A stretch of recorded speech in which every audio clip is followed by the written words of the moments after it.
더불어민주당이 검찰 수사권 박탈을 위한 법안을 4월 국회에서 처리하기로 하면서 여야가 극한 대치로 치닫고 있습니다. 국민의힘은 총력 저지하겠다고 밝혔고 이수희는 새 정부 국정 운영을 방해하는 것이라며 중단을 촉구했습니다. 윤석열 대통령 당선인이 2차 내각 인선 8개 부처 장관 후보자를 발표했습니다. 당선인 최측근 한동훈 사법연수원 부원장이 법무부 장관 후보에 내정됐고 외교부 장관은 박진, 통일부 장관은 권영세 의원이 지명됐습니다. 민주당이 송영길 전 대표가 출마한 서울을 전략선거구로 지정했습니다. 전략공천을 포함해 후보를 선출하겠다는 건데 기존 후보론 승리를 장담할 수 없다는 당내 여론을 반영한 것으로 보입니다. 국민의힘은 경기 등 16곳에 경선 대진표를 확정했습니다. 전직 의원들의 시각으로 정치권 핵심 이슈를 풀어보는 여의도 정치회전. 오늘은 관심이 집중됐던 새 정부 2차 인선에 대한 평가와 더불어민주당의 검수완박 강행으로 여야의 극한 대결이 예상되는 4월 국회 상황 짚어봅니다.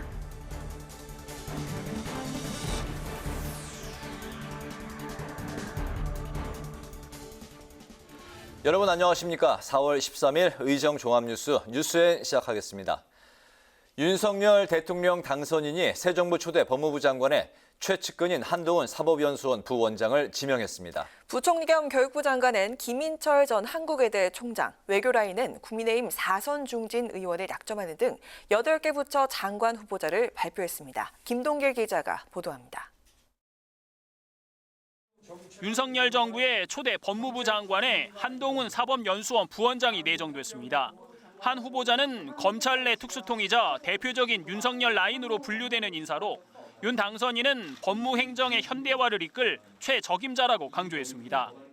수사와 이런 재판 같은 법집행 분야뿐만이 아니라 법무행정 또 검찰에서의 여러 가지 기획 업무 등을 통해서 이 법무행정을 담당할 최적임자라고 저는 판단했고 절대 파격 인사는 아니라고 생각합니다.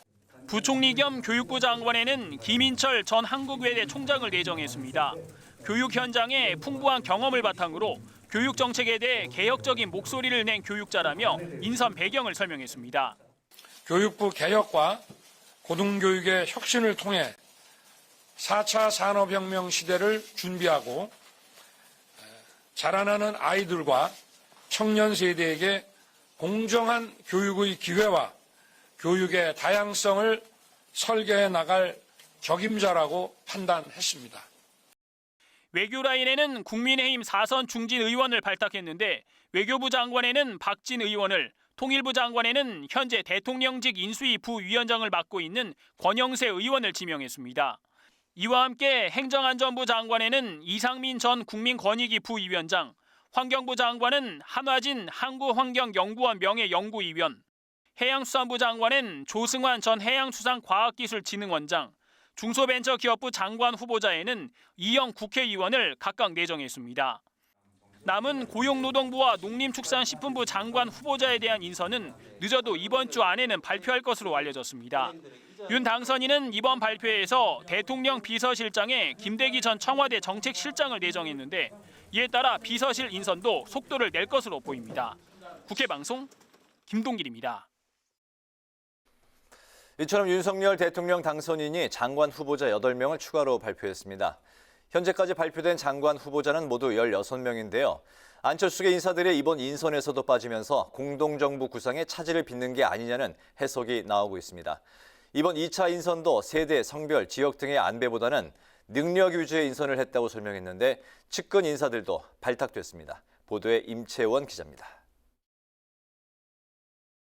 윤석열 대통령 당선인과 안철수 대통령직 인수위원장 사이에 공동정부 이상기류가 확산되고 있습니다. 이태규 국민의당 의원이 인수위원직을 돌연 사퇴하면서 공동정부에 파열음이 생긴 것이 아니냐는 관측이 나왔는데 1차에 이어 2차 장관 인선 발표에서도 안철수 인수위원장 측 인사들이 빠진 겁니다. 윤 당선인 측은 공동정부에 문제가 없다는 입장이지만 안 위원장의 입장에선 불만이 쌓일 수밖에 없는 상황입니다. 저희가 공동정부를 구상해서 함께 나가겠다라는 인수위 그리고 그 내부의 모든 기조는 여전히 변함이 없습니다. 앞서 비판이 제기된 세대와 성별, 지역 등의 다양성은 이번에도 고려되지 않았습니다. 1차 장관 인선에 대해 전문성을 인정받은 인사들이 지명됐다는 평가도 있지만 경상도 출신 60대 남성에 편향됐다는 지적이 나왔는데 2차 장관 인선 결과 지금까지 발표된 후보자 16명 중 영남 출신이 6명으로 가장 많았고 서울 출신이 4명으로 두 번째로 많았습니다.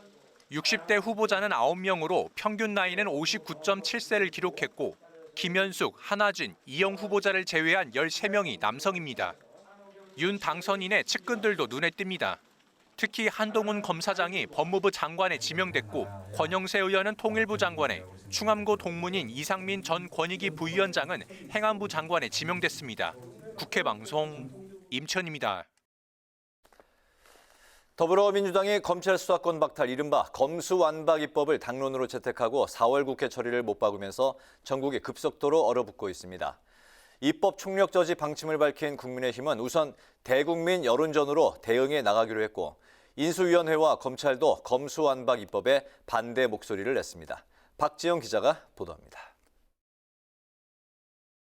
4월 국회 처리, 다음 달 3일 국무회의 공포를 목표로 검수완박 입법 속도전을 예고한 더불어민주당.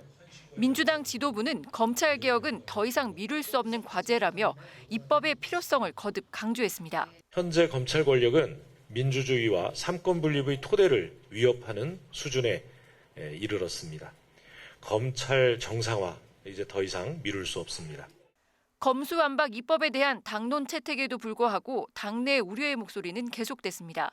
다시 검찰개혁을 1순위로 내세우는 민주당의 모습으로 지방선거를 치르는 것이 저는 두렵습니다.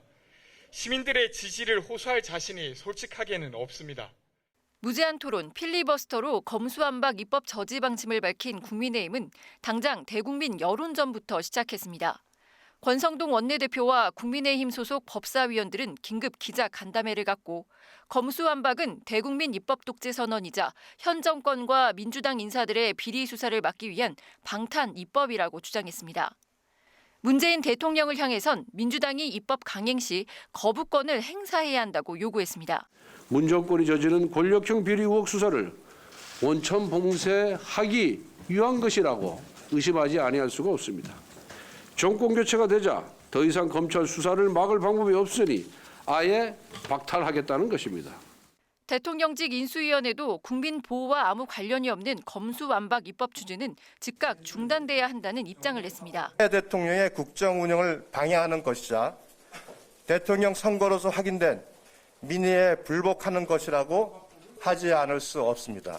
법무부 장관 후보자로 내정된 한동훈 전 검사장도 검수완박 입법에 반대한다고 밝혔고 김호수 검찰총장은 문재인 대통령 면담을 요청했습니다. 지방선거 룰을 정해야 하는 공직선거법 개정안 처리 등 과제가 산적한 4월 국회지만 검수완박을 둘러싼 여야의 대치가 극한으로 치닫고 있어 자칫 빈손으로 끝나는 것 아니냐는 우려도 제기됩니다. 국회방송 박지영입니다. 이제 50일도 남지 않은 6일 지방선거의 여야 공천 상황 살펴보겠습니다. 송영길 전 대표의 출마 선언으로 후폭풍에 직면한 더불어민주당이 서울시를 전략선거구로 지정했습니다. 당이 서울시장 후보를 결정하겠다는 건데 기존 후보군의 새 인물까지 오직 경쟁력만 보겠다고 강조했습니다. 국민의힘에서는 김태흠 의원이 충남지사 출마를 선언했고 대구시장도 경선을 하기로 하는 등 광역단체장 경선 구도가 속속 확정되고 있습니다. 장정현 기자가 전합니다. 더불어민주당이 6일 지방선거에서 서울을 전략선거구로 지정했습니다. 윤호중 비대위원장은 확실한 승리를 위해서는 대승적 결단이 불가피하다며 오직 경쟁력과 승리 가능성을 기준으로 국민 기대에 부응할 후보를 내겠다고 말했습니다. 선거 승리를 장담할 수 없다는 인식 아래 원점에서 재검토하겠다는 의미로 해석되는데 그렇다고 기존 후보군을 배제하겠다는 뜻은 아니라고 밝혔습니다. 재설정을 도려내는 아픔이 따르더라도 우리 당은 과감한 결단으로 이번 지방선거를 이기는 선거로 만들어 나가겠습니다. 송영길 전 대표와 박주민 의원, 김진애 전 의원 등이 서울시장 후보로 등록했는데 민주당이 서울을 전략선거구로 결정한 만큼 제3의 인물이 등장할 가능성이 커졌습니다. 민주당 안팎에서는 기존 후보군에 더해 국민의힘 오세훈 서울시장에 맞설 새 후보로 이낙연, 정세균 전 총리 등 대선 주자급 인물들도 거론되고 있습니다. 국민의힘은 경선 속도를 높이고 있습니다. 이미 17개 광역단체장 중 서울과 부산, 경북의 오세훈, 박형준 시장과 이철우 지사를 단수 후보로 확정한 데 이어 경기와 대구, 제주 등 13곳의 경선 대진표도 확정했습니다. 충남지사의 경우 원내대표 도전을 접은 김태흠 의원이 공식 출마 선언을 하면서 김동완, 박찬우 전 의원과 경선을 펼치게 됐습니다. 전통적 보수 텃밭인 대구시장 경선은 홍준표 의원과 김재원 전 의원 그리고 박근혜 전 대통령이 후원회장을 맡고 있는 유영하 변호사의 3파전으로 진행됩니다. 주호영 대구시당 공관위원장은 대구시장 경선은 최대한 공정하고 투명하게 치를 것이라고 약속했습니다. 국회방송 장장은입니다. 이번 20대 대통령 선거는 역대 가장 적은 표 차이로 당선인이 결정됐는데요.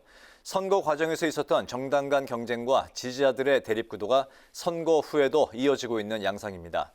국회 더불어민주당 김종민 의원과 국민의힘 최영두 의원이 관련 세미나를 열었는데 극한 대결과 승자 독식 같은 우리 정치의 폐해를 줄이기 위해서는 다당제 도입을 고려해야 한다고 전문가들은 진단했습니다. 김동희 기자가 취재했습니다.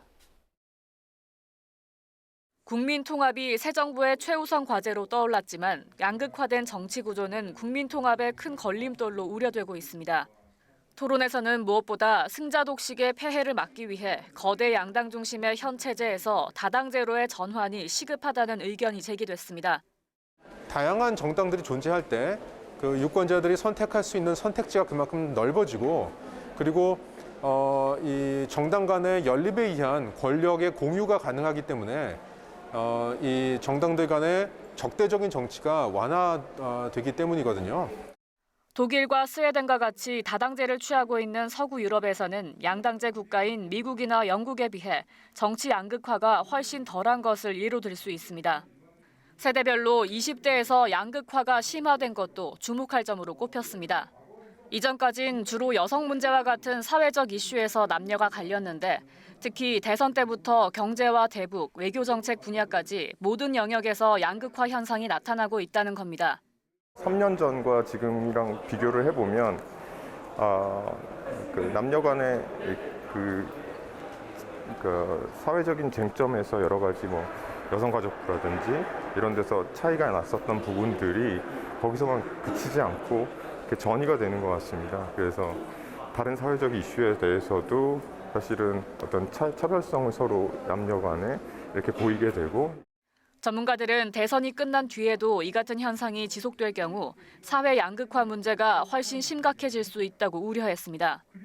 우리나라 정치가 마치 종교 간 분파 갈등과 비슷한 미국 정치의 양극화 현상을 닮았다는 진단도 나왔는데 지지하는 정당이 다르면 본인과 다른 사람으로 취급하거나 혐오하고 도덕적으로 열등한 사람으로 보는 현상을 경계해야 한다고 전문가들은 지적했습니다. 국회 방송 김동희입니다. 더불어민주당 원내대표단이 유가 급등으로 부담이 커지고 있는 화물 운송자들과 만나 대책 마련을 약속했습니다. 박홍근 원내대표는 민주노총 화물연대본부를 찾아 화물 운송자의 적정 수입을 보장하는 안전운임제를 안착시켜야 한다고 밝혔습니다.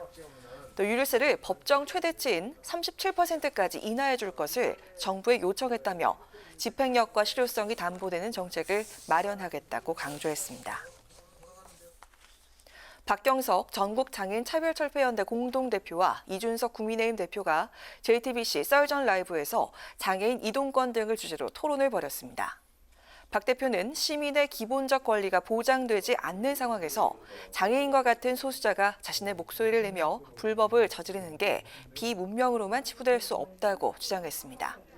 이에 이 대표는 전장현이 직접 시민에게 호소할 수밖에 없었던 점에 대해 노력이 부족했다면서도 승강장과 객차 사이 스크린도어에 의도적으로 휠체어 바퀴를 끼워 넣어 열차를 멈추는 방식은 잘못됐다고 비판했습니다. 국회 부산세계 박람회 유치지원특별위원회가 전체 회의를 열고 산업통상자원부와 외교부 등 관계부처로부터 업무 보고를 받았습니다. 특위위원들은 이 자리에서 통합컨트롤타워를 구축해 관계부처의 협력을 이끌어낼 필요가 있다고 강조하고 분야별 구체적인 청사진을 그릴 것을 주문했습니다. 세계 박람회 개최지는 이르면 내년 11월 최종 결정될 전망입니다.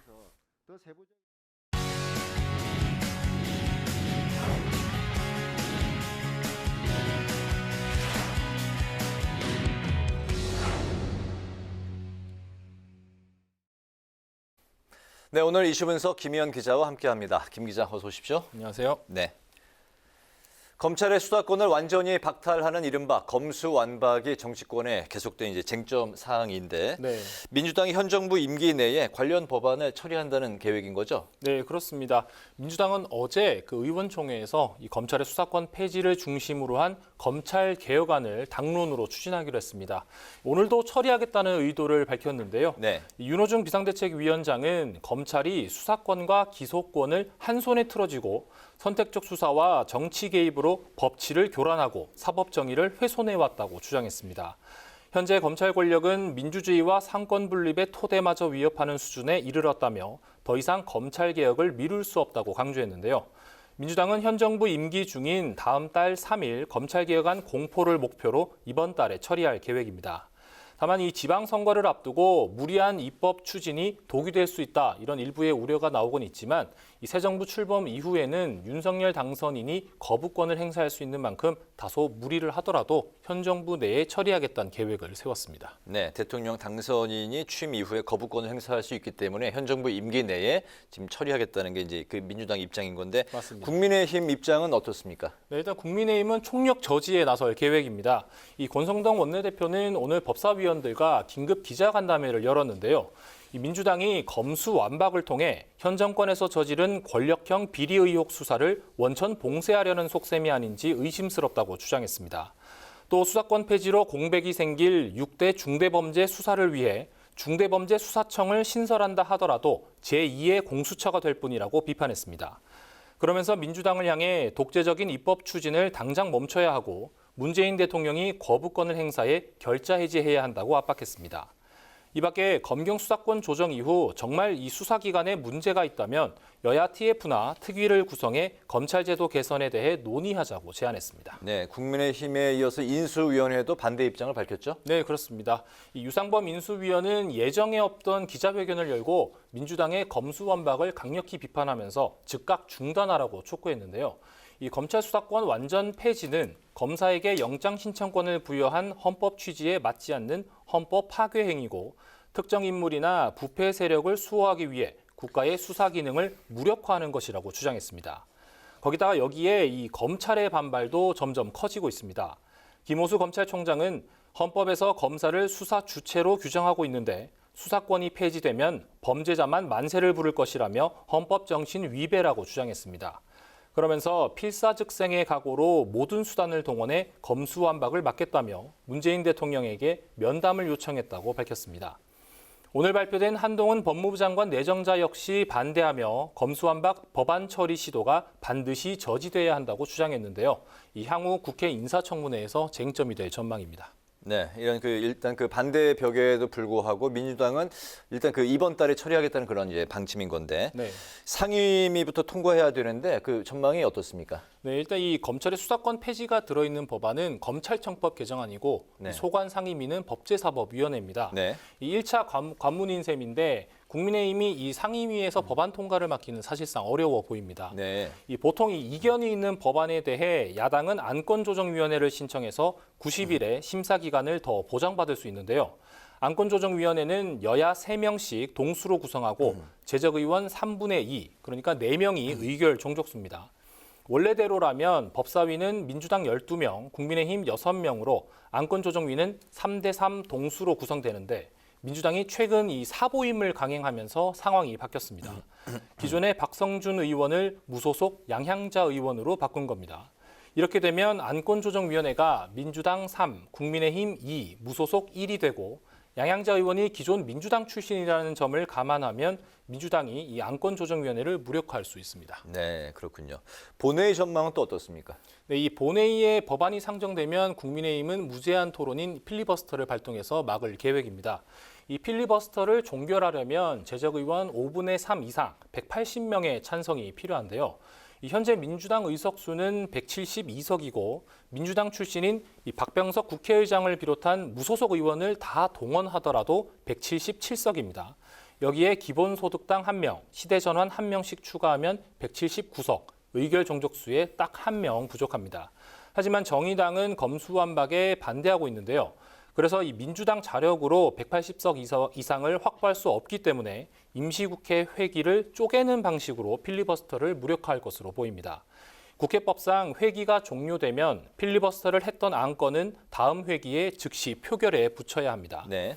그래서 표결에 붙이면 이 법안 의결은 재적의원 과반 출석에 출석의원 과반 찬성이기 때문에 민주당 자력으로도 가능합니다. 4월 국회는 다음 달 4일 종료되는데 민주당은 5일 다시 임시회를 소집해서 검찰개혁안을 처리하는 방안을 검토 중입니다. 다만 이 여야 합의 없이 법안이 본회의에 상정되려면 박병석 국회의장이 결단을 해야 하는데 박 의장이 그동안 여야 합의 원칙을 중시해온 만큼 여야의 협상 시간을 주면서 중재에 나설 가능성도 있습니다. 다음 달 10일 새 정부가 출범하는데 그전에는 여야 합의가 이루어지든 아니면 박 의장이 결단하든 검찰개혁안 처리 여부가 결론이 날 것으로 보입니다. 그렇군요. 알겠습니다. 오늘 이슈 분석에서는 검수완박 처리 전망에 대해서 살펴봤습니다. 김현 기자 수고했습니다.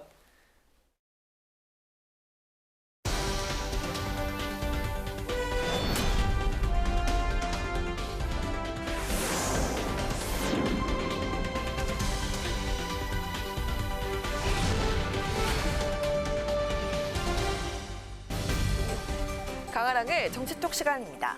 4월 13일 시선을 집중시킨 정치 뉴스 만나보시죠. 오늘의 첫 번째 정치톡은 인간적인 미안함입니다. 윤석열 대통령 당선인이 어제 박근혜 전 대통령과의 만남에서 국정농단 사건 특검 수사팀장과 피의자로 얽힌 악연에 대해서 죄송하다고 말한 것을 놓고 탄핵을 부정했다는 논란이 일고 있습니다. 윤 당선인은 과거 인연을 언급하며 면목이 없고 늘 죄송했다는 사과와 함께 박 전 대통령의 정책과 업적을 계승해 명예를 회복할 수 있도록 하겠다고 밝혔는데요. 윤 당선인의 이 같은 발언이 알려지자 정치권에선 제각각 다른 해석이 나오고 있습니다. 먼저 민주당에선 법적인 절차에 따라 이뤄진 국정농단 수사의 정당성을 부정했다는 비판이 터져나왔습니다. 윤 당선인의 발언은 촛불을 든 국민들을 모독한 것이라며 사과를 요구한 반면에 국민의힘 이준석 대표는 윤 당선인이 상당히 용기를 낸 것이라며 유불리를 떠나 대통령이기에 한 발언이라고 옹호했습니다. 저는 그게 탄핵 불복 발언이라고 생각하며 그리고 현재의 윤석열 당선인, 즉 정치인 윤석열 당선인이 과거의 검사 윤석열을 부정하는 것이다. 그리고 정치적으로 박근혜 정부를 계승하겠다는데 구체적으로 뭘 계승하는 겁니까? 어떻게 자신이 한 과거 검사 윤석열의 수사 전부를 저렇게 부정할 수 있을까? 박근혜 대통령에 대한 어떤 온정적인 표현이라든지 아니면 그런 것들이 본인의 정치적 기반에 상당히 저해가 될 수 있는 발언이라는 걸 인식함에도 불구하고 대통령이 된 이상 국민 통합이 중요하고 반면교를 삼겠다는 의지를 보인 거이기 때문에 저는 뭐 윤석열 그 당선인이 상당한 용기를 냈다 이렇게 봅니다. 미안하다는 표현하는 게 자기 모순이라고 생각할 수도 있거든요. 박 전 대통령에 대한 윤 당선인의 인간적으로 미안하다라는 발언과 관련해서 탄핵 부정 논란이 일자 인수위 측은 확대 해석할 필요가 없다며 선을 그었습니다. 그 내용도 직접 들어보시죠. 박 전 대통령께서 지금 건강을 회복하는 중이긴 하지만 아직 많이 약한 상태입니다. 그 모습을 보고 인간적인 안타까움과 그리고 여태까지 돌보지 못했던 뒤늦게 찾아뵙다라는 그 인간적인 연민의 마음에서 인사차 또 드린 말씀이고요. 윤석열 대통령 당선인, 박근혜 전 대통령과의 앙금을 말끔히 털어내고 싶었던 것일까요? 다음 달 10일에 열릴 취임식 참석도 요청했습니다.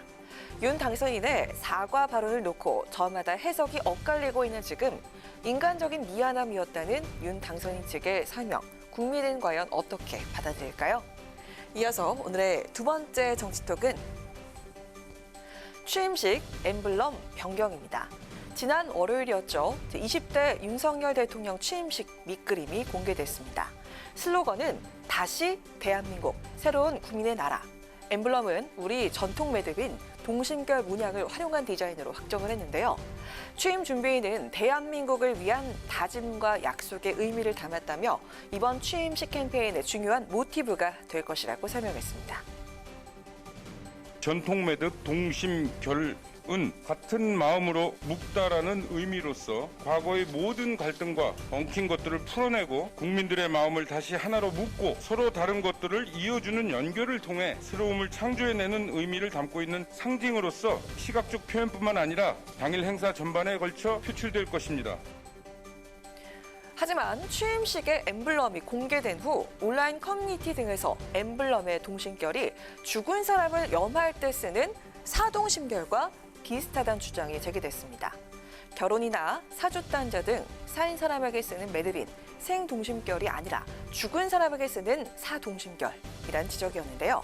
생과 사 매듭의 차이는 4개 매듭을 둘러싼 날개가 4개 모두 있으면 생동심결이고 날개가 없으면 사동심결이라고 합니다. 엠블럼에 대한 논란이 커지자 취임 준비인은 적극적으로 해명에 나섰는데요. 디자인 시작 단계에서부터 생동심결, 사동심결 모두 인지하고 있었지만 그보다 포괄적인 개념인 이 동심결의 원형 자체를 표현하고자 했다면서 변형 단순화를 통해 직관적이고 시각적인 상징성을 갖도록 했다라고 설명을 했습니다. 이어 일각에서 그 취지와 의미를 과도하게 왜곡하고 있어 매우 안타깝다며 사동심결을 모티브로 삼았다는 억측을 해소하기 위해서 엠블럼 디자인을 업그레이드하겠다고 밝혔습니다. 인수위 측은 취임식 엠블럼 논란에 대해서 말을 아꼈는데요.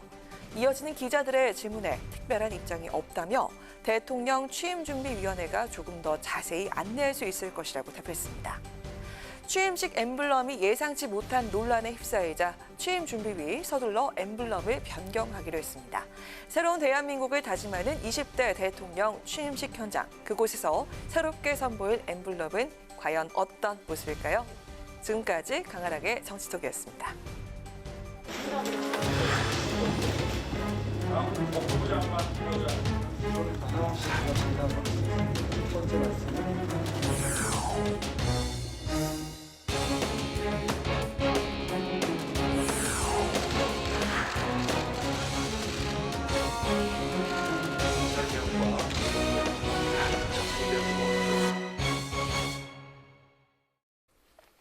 네, 이번 순서는 뉴스엔이 새로 준비한 코너입니다. 여의도 정치권의 핵심 이슈를 전직 의원들의 시각으로 풀어보는 여의도 정치 외전인데요.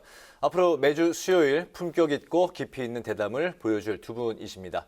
신경민 전 더불어민주당 의원, 김영우 전 국민의힘 의원 두 분 나오셨습니다. 반갑습니다. 어서 오십시오. 네, 안녕하세요. 네. 두 분의 그 공통점이 참 많다고 들었습니다. 당은 이제 서로 지향하는 정치 지향점은 이제 다르지만 19대, 20대 국회에서 함께 이제 외통위원으로 계셨었고 또 두 분 다 YTN, MBC 기자 출신이시고 네. 또 무엇보다도 또 가까운 사이시라고 또 들었습니다. 네. 뭐 저랑 비슷한가 봐요. 타당이건 우리 당이건 의원들이 김영우 의원하고는 스타일이 좀 비슷한데 뭐 친척이 되냐고 그렇게 묻는 사람들이 가끔인데 전혀 그런 건 없습니다. 네, 네, 알겠습니다. 뭐 오늘 처음 나오셨는데 어떻습니까? 저야 뭐 우리 저 신경민 선배님이신데 방송계 선배님이시고 네. 또 국회에서도 이제 같이 일을 했습니다만은 신경민 의원 그러면은 정말 그 품격 있는 젠틀맨이다 이렇게 통하거든요. 그다음에 국회의원 중에 발음이 가장 정확한. 보고 배울 게 많습니다. 네, 네. 그래서 저희가 그 코너 이름도 사실은 정치의 품격 뭐 이런 의견도 나왔습니다만 투표 결과 여의도 정치 외전으로 결정을 했습니다. 좋습니다. 네, 앞으로 두 분의 궁합 저희가 이제 기대를 많이 하겠고요. 이제 그 본격적인 대담을 시작하도록 하겠습니다. 오늘 윤석열 정부의 2차 조각이 이제 드러났습니다. 대통령 비서실장에는 김대기 전 청와대 정책실장 그리고 무엇보다 오늘 그 가장 그 뉴스 이슈가 됐던 깜짝 인선에 법무부 장관 윤석열 사단의 한동훈 사법연수원 부원장이 지명이 됐는데 이 부분에 대해서 두 분의 평가부터 들어보도록 하겠습니다. 1차 인선을 지금 여러 가지 평가들이 많이 나오고 뭐 60대 경상도 뭐 그런 얘기들 많이 나오는데 저는요 윤 당선인하고 일단 알고 그리고 친하지 않으면은 이거 등용되기 굉장히 어렵겠구나라는 느낌을 받았습니다. 네. 그래서 유친 친하지 않으면은 굉장히 곁에 다가가기 어렵겠다.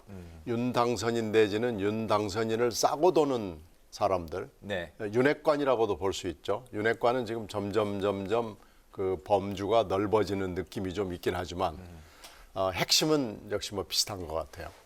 그런 느낌을 받았는데 그 느낌에서 좀 여러 가지 비판을 많이 듣고 뭐 이러면서 이번 2차 인선은 그 연장선상에 있죠. 근데 이것을 비판을 잠재우기 위해서 한동훈이라는 정말 초강력 카드를 썼다고 봅니다. 네. 그렇게 보면은 이제 인사청문 시절이 앞으로 전개가 될 텐데 이 인사청문이 총리하고 아마 한동훈 법무장관 내정자, 지명자 이걸로 아마 뒤범벅이 될 것 같아요. 그래서 4월, 5월의 전국은 강대강 정도가 아니고 네.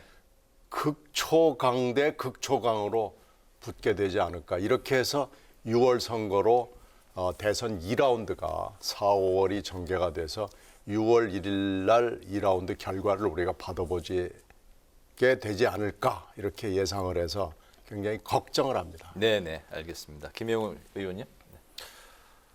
비슷한 생각입니다. 사실 이번에 이제 1차, 2차 국무위원들 발탁한 그 배경을 보면 네. 전문성과 실력과 경험의 바탕을 둔 뚝심형 인사다 이렇게 생각을 합니다. 그러니까 윤석열 당선인이 강조하는 것은 실력이죠. 경험이고 네. 그렇습니다. 그래서 안배라든지 뭐 균형이라든지 할당이라든지 이런 거 전혀 없이 인사를 했어요. 그리고 무엇보다도 경제에 굉장히 올인하는 듯한 모습을 좀 보였죠. 한덕수 국무총리도 경제통이고 그다음에 뭐 기재부 장관, 경제부총리는 역시 당연히 이제 경제통이죠. 추경호. 네. 그리고 비서실장까지 경제통입니다. 김대기 비서실장 내정자.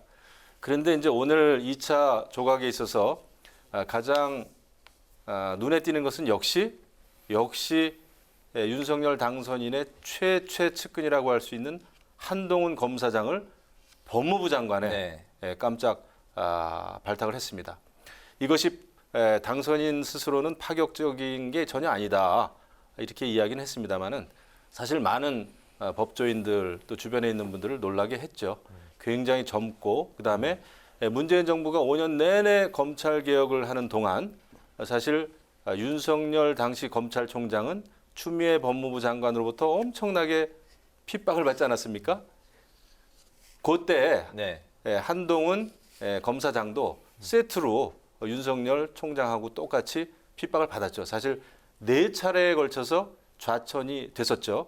그런데 오늘 법무부 장관에 기용이 됐습니다. 이렇게 되면은 결국 지금 민주당이 추구하는 검수완박 그리고 인수위에서 준비하고 있는 한동훈 인사청문회 이 양쪽이 이 전쟁을 치를 것이다. 이렇게 앞으로 이제 윤석열 정부 출범하는 데 있어서 굉장히 어떻게 보면은 협치나 이런 것보다는 극단적인 전쟁으로 치달을 가능성이 엄청나게 높아졌다. 이렇게 볼 수 있겠죠. 네. 1차 인선에서는 이제 경육남이 이제 키워드였는데 경상도 출신 60대 남성. 이번 그 2차 인선에도 어떤 그 특징, 그 키워드를 꼽을 수가 있을까요? 잘 아는 사람입니다. 잘 아는 사람 아니면 근처에 못 가는 걸로 지금 돼 있습니다. 네. 결국 실력이라고 얘기를 지금 포장은 돼 있습니다만은 그 실력 밑에 잘 아는 사람. 뭐 그것 빼고는 뭐 설명할 길이 없는 것 같아요. 이렇게 되면은 이제 우리가 곧 얘기를 하게 되겠지만은 안철수 인수위원장하고의 관계니 여러 가지가 있는데 그 모든 건 다 그냥 제껴지고 결국은 실력이 때 하여튼 잘 알 수 있는 사람 내지는 아는 사람 이렇게 가는 것 같습니다. 제가 볼 때는 이제 아까 제가 뚝심이라는 표현을 했는데 말 그대로 뚝심, 좌고우면하는 것 같지는 않습니다. 그러니까 어떤 사람을 한번 믿고 의지하고 또 그 사람의 실력을 한번 그 검증했다 이렇게 판단이 되면은 밀어붙이는 것 같아요. 그래서 오늘 이제 한동훈 검사장을 법무부 장관에 이제 발탁하지 않았나. 뚝심 인사. 뚝심 인사입니다. 그런데 이제 결국 정치권에서는 또 정무적인 판단이라는 게 있지 않습니까? 정무적인 그 해석이라는 게 있는데 그런 면에서는 어쩔 수 없는 여야 강대강 갈등 상황으로 갈 가능성은 커졌죠. 어쩔 수 없는 것 같습니다. 네네. 네, 좀 더 구체적으로 짚어보자면 이번 인선에 또 주목이 됐던 부분은 바로 안철수 인수위원장의 지분인데요. 앞서서 이태규 의원이 인수위를 박차고 나온 데 이어서 또 안 위원장도 아주 뼈 있는 말을 남기지 않았습니까? 근데 이번에도 안철수계 인사들은 명단에 오르지 않았는데요. 이 공동정부 구성이 물거품이 되는 게 아닐까 싶은데요. 저는 일단 먹구름이 끼었다고 봐요. 왜냐하면은 그 인수위 과정에서 결국 안철수 인수위원장이 그런 얘기를 했단 말이에요. 그 전문가 발탁에 있어서 조언하는 과정이 없었다.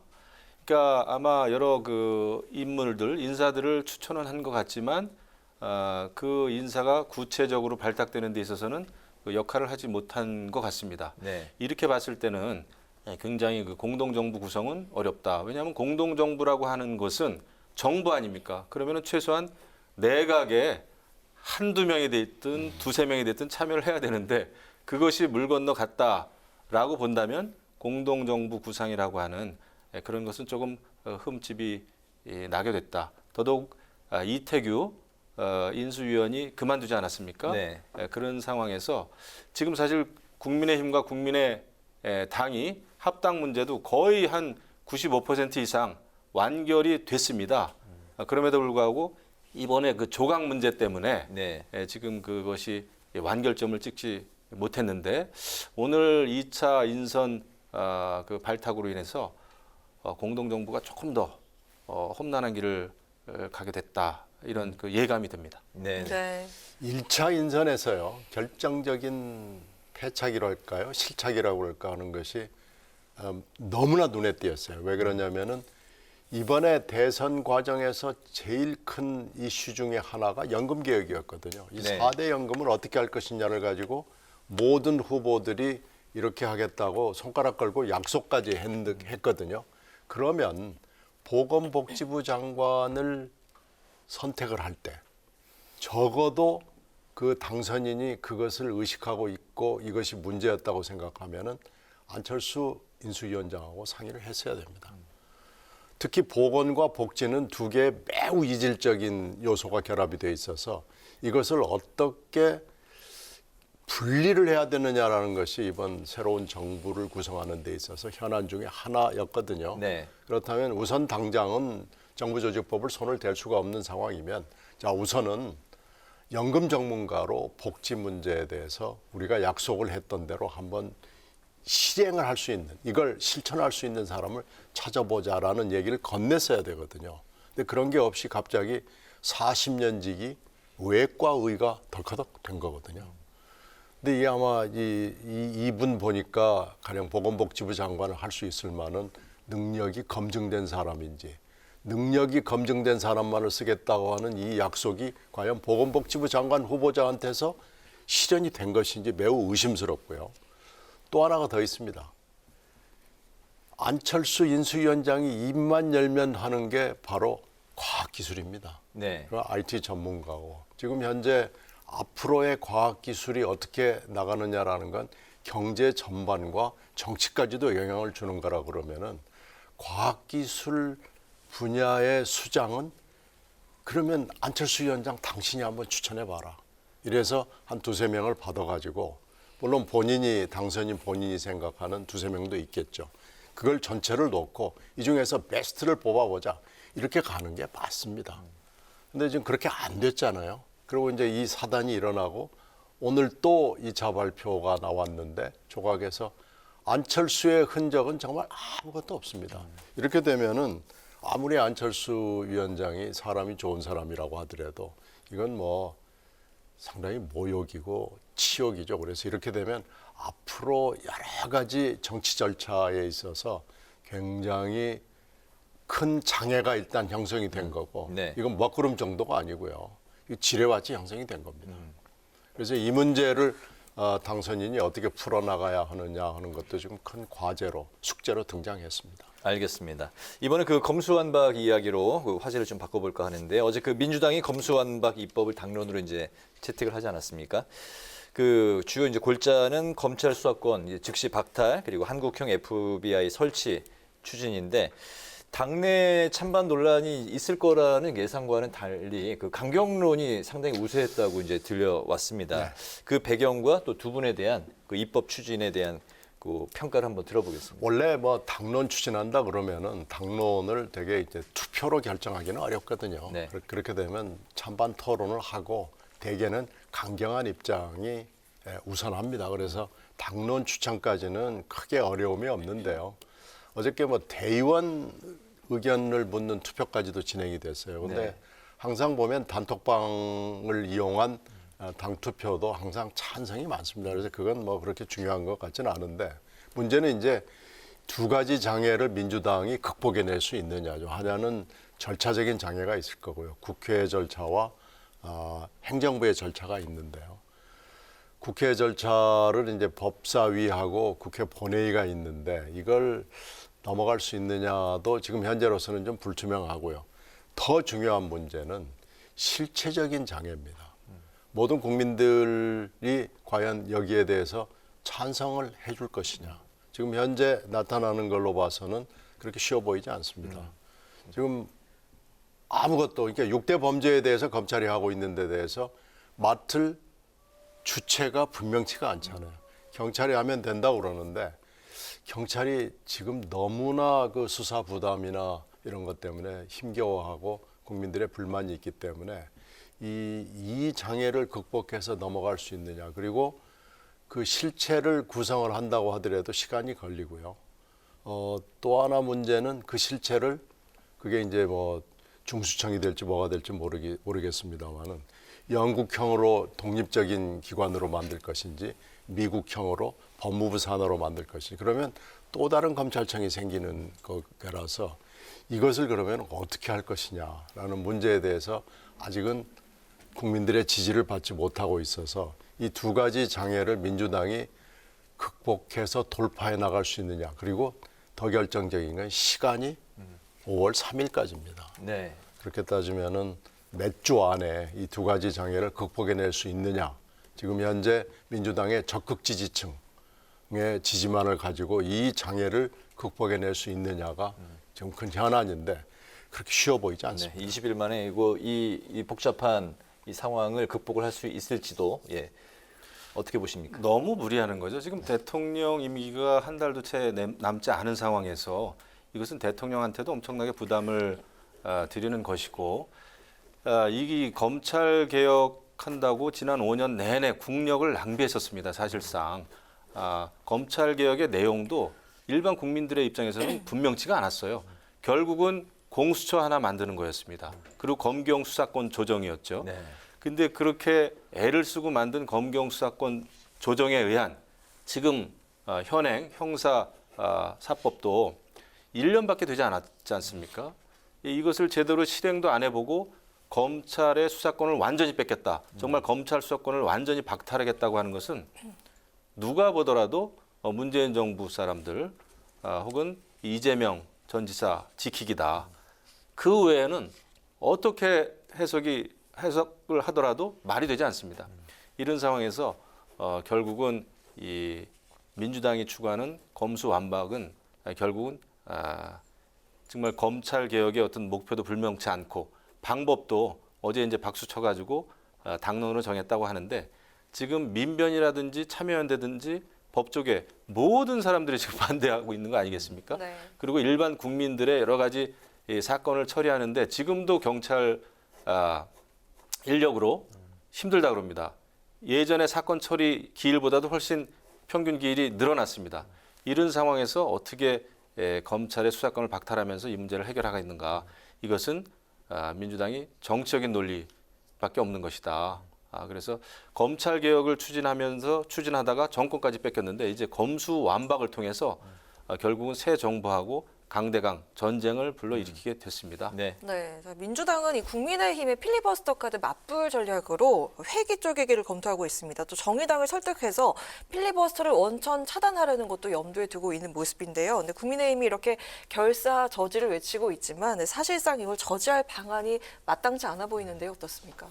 지금 이제 필리버스터 외에는 방법이 없죠. 조금 그래도 다행스러운 것은 필리버스터를 중지하기 위해서는 180명 이상이 이 필리버스터 중지에 찬성을 해야 되는데 그러자면은 지금 민주당이 무소속 의원들이나 정의당 의원들도 가세를 좀 해줘야 됩니다. 그런 상황이긴 합니다만은 하지만 이것은 민주당도 그렇고 국민의힘도 부담은 있는 거예요. 6일 지방선거는 있고 지금 아직도 팬데믹 상황이고 여러 가지 경제 상황이 안 좋은 상황에서 네. 국회가 올스톱되는 거 아닙니까? 필리버스터를 한다면. 네. 이렇게 되면은 국민의힘의 입장에서도 마냥 그 필리버스터를 그 활용하는데 정치적인 좀 부담은 있다.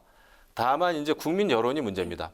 6월 1일 지방선거가 있는데 그럼에도 불구하고 민주당이 검수완박을 이렇게 강력하게 밀어붙이면 그 역풍 있지 않겠습니까?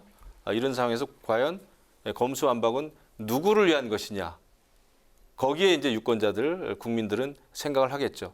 이렇게 먹고 사는 문제도 힘든데 검찰의 수사권이라고 하는 그 문제에 올인하는 민주당, 그 새 정부를 이제 발목 잡는 것이고 그런 상황에서 이것은 이제 앞으로 상황을 지켜봐야 되겠지만은 검수완박은 누가 보더라도 너무 무리하는 거다. 네. 이런 생각입니다. 국민의힘 필리버스터에 맞서서 결론적으로는 네. 뭐 여론과 언론의 동향에 따라서 이 방향은 결정될 겁니다. 절차적으로도 쉽지 않고요. 그리고 실체적으로도 쉽지 않기 때문에 그리고 시간이 20여일 정도의 시간밖에 없기 때문에 여론과 언론으로 판가름이 난다고 봐야 결국 이 됩니다. 당론을 밀어붙이기 위해서는 또 상임위에서도 강행 처리해야 되고 국회 본회의에서도 또 강행 처리를 해야 된단 말이죠. 강행 처리의 연속인데 이것을 곱게 봐줄 수가 없겠죠. 네, 한 가지 짚어볼 내용이 있는데요. 앞서 언급을 해봤던 그 한동훈 법무부 장관 후보자가 검수완박은 반드시 저지돼야 한다 이렇게 밝혔습니다. 한 후보자가 임명이 되면 검수완박 운명이 좀 달라질 수 있을까요? 한동훈 그 법무부 장관 내정자는 일단은 뭐 인사청문회 준비를 해야 되고요. 그다음에 지금 이제 민주당이 목표로 하는 것은 5월 3일 문재인 대통령 마지막 국무회의 자리에서 그것을 처리한다는 거 아닙니까? 네.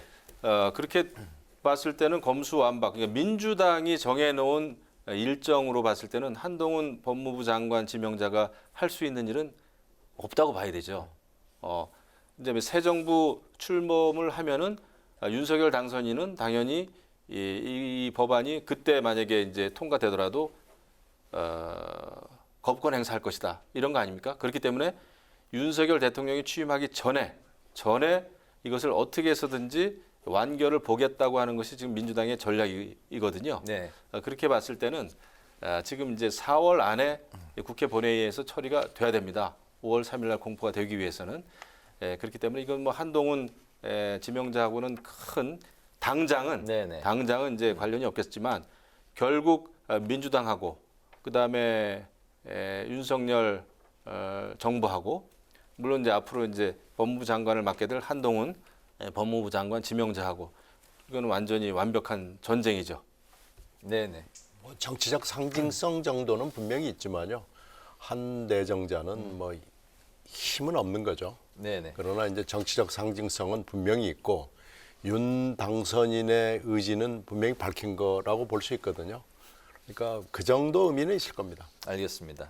윤당의 의지가 이제 반영됐다고 이제 말씀하셨는데 국민의힘이 이제 청와대 입장 표명과 함께 거부권 행사를 지금 그 촉구하고 요구하고 있는데 문재인 대통령이 과연 어떤 선택을 할 거라고 생각을 하시나요?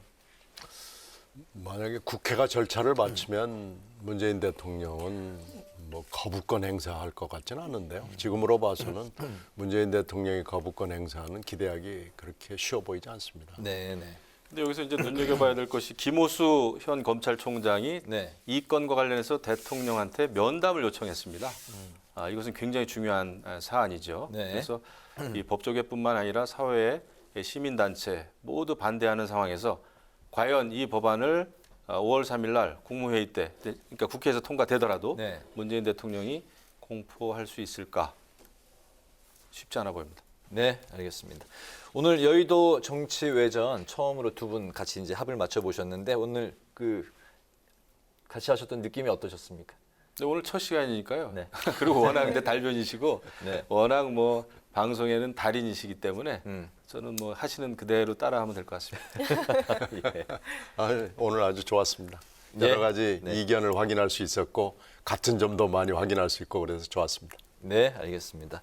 오늘 그 여의도 정치외전에서는 새 정부 2차 인선 그리고 검수완박 강행으로 인한 4월 국회 상황을 중심으로 지금까지 신경민 전 더불어민주당 의원, 김영우 전 국민의힘 의원 두 분과 함께했습니다. 다음 주 수요일에 뵙도록 하겠습니다. 오늘 말씀 잘 들었습니다. 고맙습니다.